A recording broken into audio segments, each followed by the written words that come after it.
16वीं century में France में एक ऐसे शख्स जिनका ये दावा था वो भविष्य में होने वाली घटनाओं के बारे में बता सकते हैं।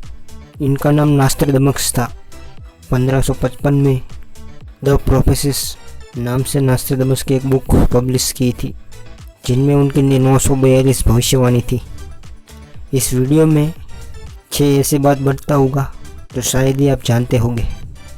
नंबर 1, नास्ट्राडामस ने द प्रोफेसिस बुक में उनकी भविष्यवाणी आज से लेकर 3797 तक है। यहाँ गौर करने लायक बात यह है, नास्ट्राडामस ने अपनी भविष्यवाणी को साल 3797 तक ही क्यों लिखा।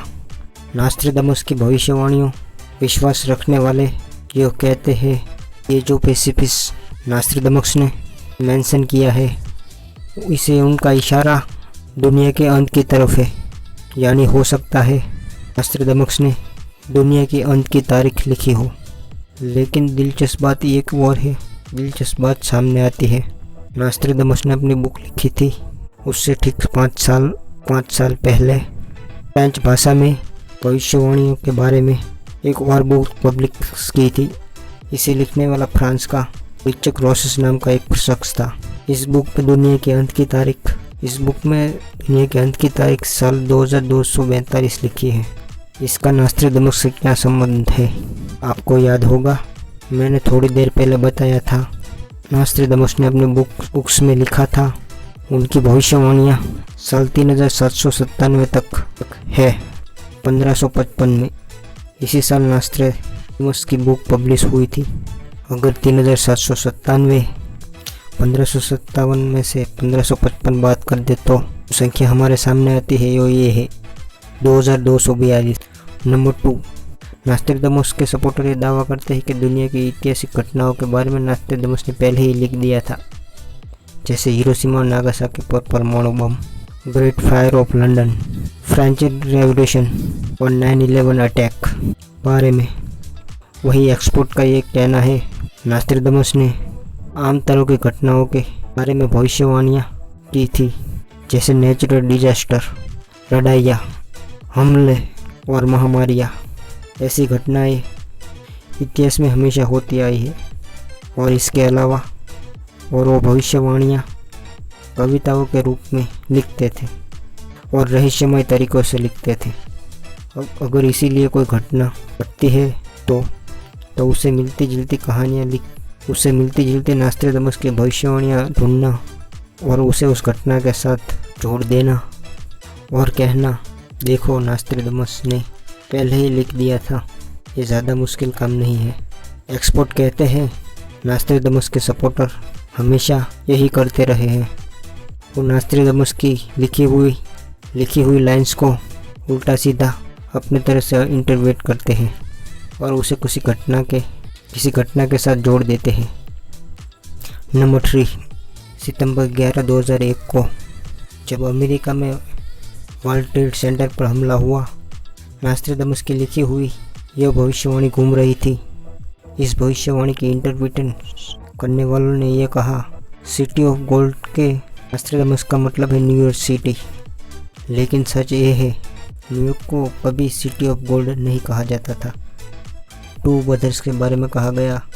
नास्ट्राडामस ने 8 ट्विन टावर के बारे में लिखा गया था, लेकिन दुनिया में बहुत पैर में हो सकती है। ये ज़रूरी तो नहीं कि ट्विन टावर के बारे में ही लिखा गया हो।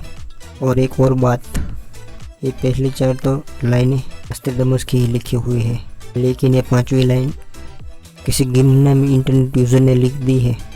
शायद इसे इस बात का पता ही नहीं। नास्ट्राडामस ने अपनी भविष्यवाणियों 4 लाइनों में ही लिखी है, कविता के रूप में लिखते थे। क्वार्टरवेस्ट या चौपाट कहते हैं।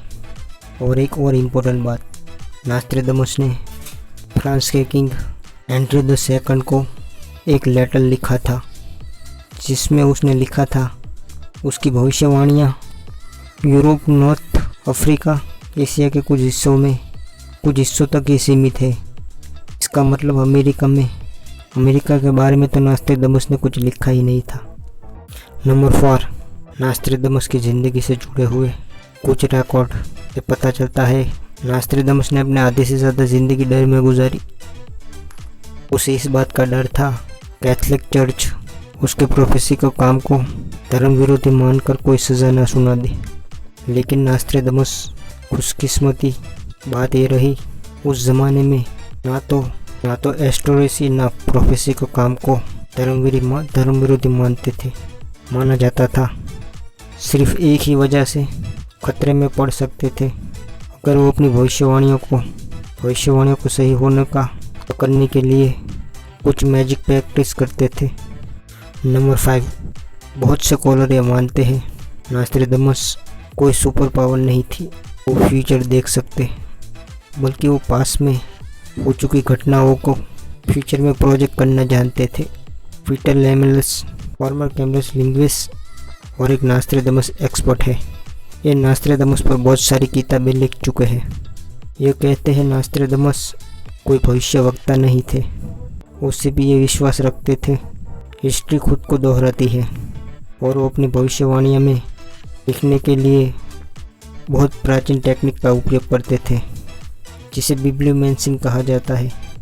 इसमें क्या होता है कि नास्त्रेदमस ने हिस्ट्री की कोई बुक उठाते और अपनी आंखें बंद करके रैंडमली उस किताब के पन्नों को पलटते, तब उनके सामने जो लिखा आता था उसके अकॉर्डिंग वो अपनी एस्ट्रोलॉजी कैलकुलेटर करके भविष्य का अंदाज़ा लगाते थे। नंबर 6, नास्त्रेदमस की ज़िंदगी से जुड़े कुछ अकाउंट ये कहते हैं 1 जुलाई 1567 शाम को नास्त्रेदमस ने अपने सेक्रेटरी को यह कहा था, कल तुम सूर्य उदय से मुझे ज़िंदा नहीं पाओगे। जुलाई की सुबह को नास्त्रेदमस अपने कमरे में मृत्यु पाए गए। दोस्तों, आपको क्या लगता है नास्त्रेदमस की भविष्यवाणी में कितना सच है? कमेंट करके ज़रूर बताइएगा।